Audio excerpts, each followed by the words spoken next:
So guys, ito yung ibang sa mga bago rito sa kakaiba kasi meron siya ritong baked sushi na binebenta. Kasi almost dito magkakapareho pero iba yung kay ate. Te, ano pangalan mo te? Hi, Marian po. Sa ate Marian. So meron siya rito mga baked sushi. Ilang flavor meron pa te?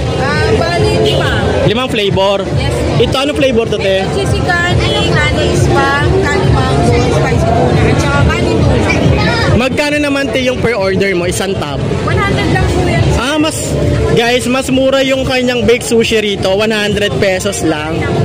May nori na rin siya, yung ganon. Gawa mo ba yan, te? Gawa po nga po. Gawa na. Pero wala kayong peso sa sa tulay, sa may Esplanade. Ito lang po. So, try natin yung isa. Ano bang mas masarap dyan na marirecommend mo, te? Ang recommend ko po ito, candy tuna. Candy tuna. So, ayan guys, mainit-init pa to kay ate. Bagong gawa, no? Yes po. Always po, lagi sold out. Everyday no sold out. Kaya guys, puntahan nyo na rito. Ayan, try natin. 125 pesos. 100 lang po. 100 lang pala kasi nasanay ako sa Jones Bridge na 125. Pero dito, 100 lang kay ate. May free ng nori na isang pack. So, bayaran na natin guys. So, guys, ito yung big sushi dito na may kasama ng nori kay ate. Kay ate Marian.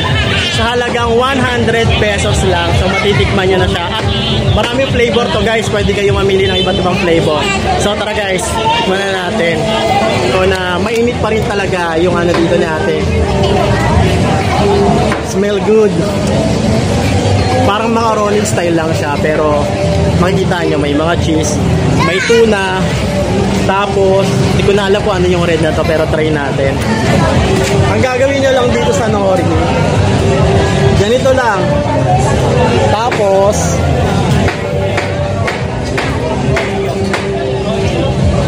tikman muna natin yung palaman. With rice na pala to guys Parang dinner na rin no? Sakto dinner. Yan oras na Sakto, alas 5 na. Wala kasi tayong patungan, so ganyan na lang.